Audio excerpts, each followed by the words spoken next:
पूरे भारत में बारिश का कहर, कारण क्या है और समाधान क्या है, आइए जानते हैं आज।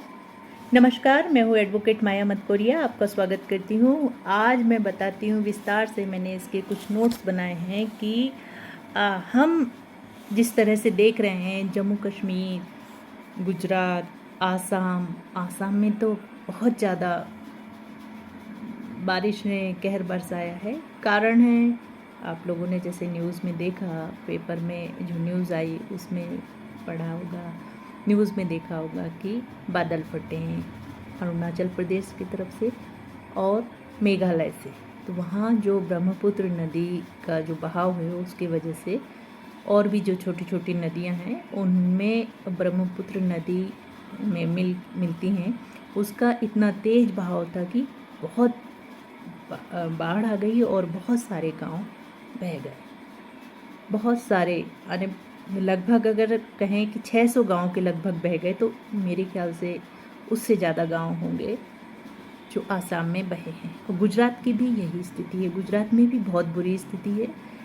आज मेरा वीडियो बनाने का मतलब ये था कि इतनी बाढ़ आ रही है, कि क्यों आ रही है, कारण क्या है, प्रकृति को हमने किस तरह तोड़ दिया है, पेड़ों को काट दिया है और इसका समाधान क्या है। इस पर मैंने कुछ चीज़ें लिखी हैं, देखिए मैं आपको सुनाती हूँ कि पूरे भारत में लगातार भारी बारिश, बाढ़ और भूस्खलन क्यों हो रहे हैं।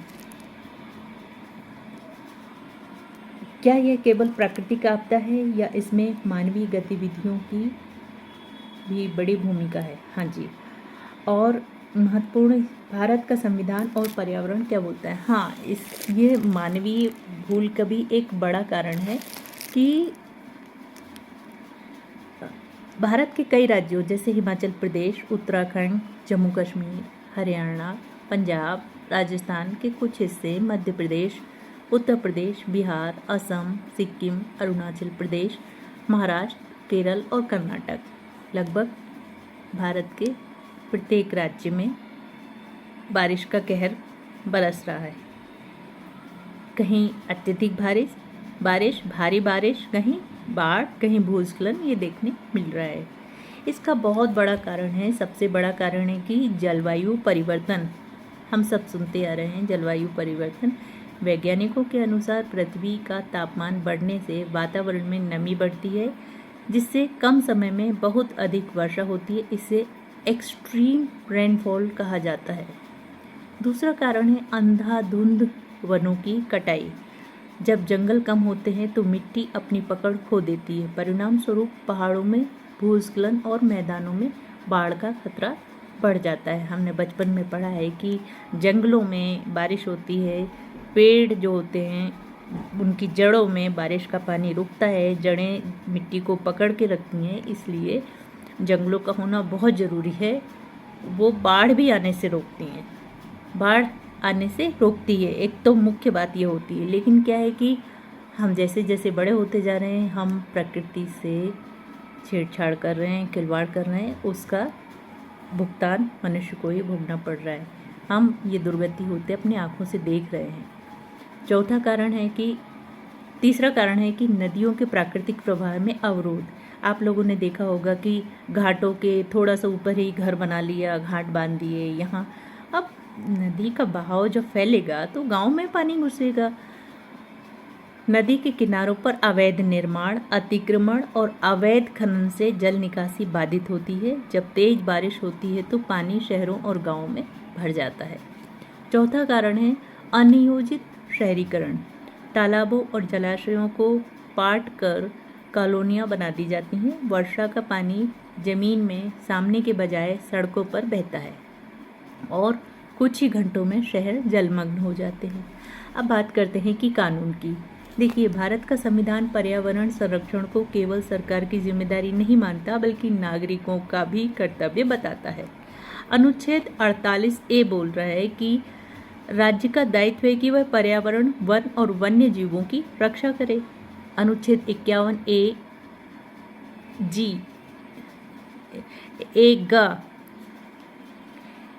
अनुच्छेद 51A ग बोल रहे हैं, प्रत्येक नागरिक का मौलिक कर्तव्य बताता है कि वह प्राकृतिक पर्यावरण, वन, झील, नदी और वन्य जीवों की रक्षा करे। नागरिकों का भी कर्तव्य है। नागरिक ये ना सोचें कि हमने तालाबों में पानी फेंक देते हैं, नदी के किनारे बहुत सारी गंदगी कर देते हैं, कूड़ा फेंक देते हैं, तो ये सब फेंकना बंद करें, नहीं तो ये रौद्र रूप देखने मिलेगा नदियों का। अनुच्छेद 21 है, जीवन के अधिकार की व्याख्या में सर्वोच्च न्यायालय ने स्वच्छ और स्वस्थ पर्यावरण को भी शामिल माना है, अर्थात स्वच्छ पर्यावरण में जीना जीवन के अधिकार का हिस्सा है। अब बात करते हैं प्रमुख पर्यावरण कानूनों की। पर्यावरण संरक्षण अधिनियम 1986, जल प्रदूषण निवारण एवं नियंत्रण अधिनियम 1974, वायु प्रदूषण निवारण एवं नियंत्रण अधिनियम 1981, वन संरक्षण अधिनियम 1980, जैव विविधता अधिनियम 2002। देखिए, इतने सारे कानून बने हैं। यदि इन कानूनों का पालन होता है तो पर्यावरणीय क्षति को काफ़ी हद तक कम किया जा सकता है। अब प्रश्न और समाधान है। सबसे पहले, बड़े पैमाने पर जो वृक्षारोपण और प्राकृतिक वनों का हमें संरक्षण करना होगा। दूसरा, नदी नाले और जलाशयों से अतिक्रमण हटाना होगा। तीसरा, पहाड़ी क्षेत्रों में वैज्ञानिक अध्ययन के बिना निर्माण कार्य पर रोक लगाना होगा। चौथा, वर्षा जल संचयन, जैसे आजकल बहुत चल रहा है, घर बनाने के पहले रेन वाटर जो हार्वेस्टिंग हो रही है, उसका प्रत्येक हर शहर और गांव में अनिवार्य रूप से लागू करना जरूरी है। पांचवा, अवैध खनन और अवैध पहाड़ों की कटाई, अवैध पेड़ कटाई पर सख्त कानून बनाया जाए। छठा है, प्रत्येक नगर में आधुनिक ड्रेनेज और बाढ़ प्रबंधन प्रणाली विकसित करना। और सबसे महत्वपूर्ण, हर नागरिक अपने संवैधानिक कर्तव्यों का पालन करे। देखिए, याद रखिए, प्रकृति कभी बदला नहीं लेती, वह केवल संतुलन स्थापित करती है। यदि हम आज पर्यावरण की रक्षा नहीं करेंगे तो आने वाली पीढ़ियां केवल बाढ़, सूखा, भूस्खलन और जल संकट की कहानियां ही सुनेंगी। इसलिए समय रहते जाग जाइए, पर्यावरण और संविधान द्वारा दिए गए अपने कर्तव्यों का पालन कीजिए। ये तो रहा जो हमने लिखा, समझा और बताया, लेकिन सीरियस होकर हमें इस पे काम करना पड़ेगा। प्रत्येक व्यक्ति को ये सोचना पड़ेगा कि ये देश हमारा है और हमें इसकी रक्षा करना पड़ेगा। यदि कोई ये सोचे कि मेरे अकेले करने से क्या होता है, तो ऐसा नहीं है। एक शुरू तो करे।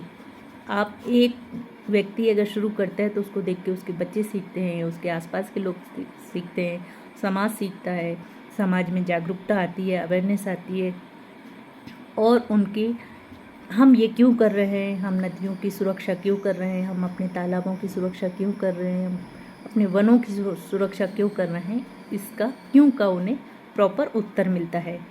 हम विकास की अंधाधुंध भाग में, अंधाधुंध दौड़ में, अंधाधुंध विकास करने के चक्कर में हम विनाश किए जा रहे हैं। मैं कई दिन से न्यूज़ देख रही हूँ लगातार, मुझे बहुत दुख होता है कि भाई हम क्या कर सकते हैं। हम कम से कम इतना कर सकते हैं कि हम जिनके घर बने हैं, इंडिपेंडेंट घर बने हैं, वो अगर उनके घरों में पहले से वाटर सेविंग हार्वेस्टिंग है यदि, तो ठीक है, और नहीं तो वाटर हार्वेस्टिंग कराएं, जिससे कि छतों पे जो पानी जम जाता है वो पाइपों के द्वारा आके वो गड्ढे में जाए। वो प्रॉपर नगर निगम वाले आकर लगाते हैं, वो पूरा प्लांट लगाते हैं और आपको ज़्यादा खर्चा नहीं आएगा, मुश्किल से 10,000 15,000 में बन जाएगा। बारिश का पानी जो छतों में अनावश्यक इकट्ठा होता है, बहता है, वो पानी ज़मीन के अंदर जाएगा और आपके घरों में जो मोटर लगी हुई है उसमें जल स्तर जब ऊपर आ जाएगा तो पानी का स्तर ऊपर आ जाएगा। जो गर्मियों में लोग शिकायत करते हैं कि पानी नहीं है, ये नहीं है, वो नहीं है, इससे भी सचेत होने का समय आ गया है। अभी भी लोगों को समझ नहीं आ रहा है कि जब हम घर में बहुत सी चीज़ें होती हैं जो हम ले आते हैं। टीवी ख़राब हो गया, टीवी ले आए, मोबाइल ख़राब हो गया, मोबाइल ले आए, या कोई त्यौहार आ रहा है उसके अकॉर्डिंग हमने घर की सफाई कर ली, घर के आसपास सफाई करवा ली, वाइट वॉश करवा लिया, घरों को डेकोरेट कर रहे हैं, घर के बाहर डेकोरेट कर रहे हैं। लेकिन जीवन की जो मूलभूत सुविधाएं हैं जल और जो प्राणवायु जिससे हमारी चलती वायु के लिए पेड़ बहुत ज़रूरी हैं और जल हमारा जीवन है। तो हमें जल को ही वो संरक्षण करना पड़ेगा। उसके लिए पेड़ लगाइए, वाटर हार्वेस्टिंग कीजिए। वाटर हार्वेस्टिंग से आपको पानी की भी समस्या नहीं होगी। गर्मियों में भी मैंने देखा है बोर सूख जाती हैं, पानी नहीं चल आता है, लोगों के यहाँ बहुत परेशानी होती है। तो देखिए, एक चीज़ सुधारेंगे ना, एक चीज़ से धीरे धीरे सारी चीज़ सुधरती जाएगी। और जो विकास के नाम से अनावश्यक जंगल काट रहे हैं उन पे भी रोक लगाना ज़रूरी है। लोग बोलें कि नहीं, हमें इन जंगलों की ज़रूरत है, आप यहाँ से जितनी भी सड़क है जो भी है हम एडजस्ट कर लेंगे, इन जंगलों को ना काटें।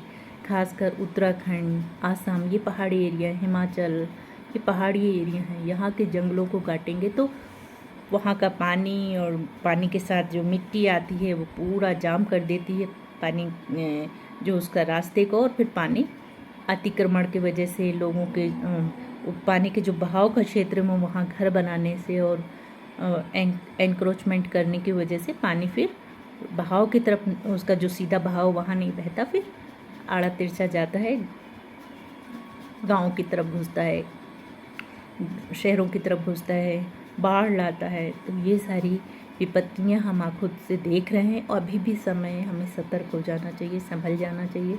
क्योंकि एक व्यक्ति भी अगर ये सोच ले कि मुझे कम से कम यदि मेरा खुद का घर है कहीं और मैं वाटर हार्वेस्टिंग करवा सकता हूँ तो वाटर हार्वेस्टिंग ज़रूर करवाएं।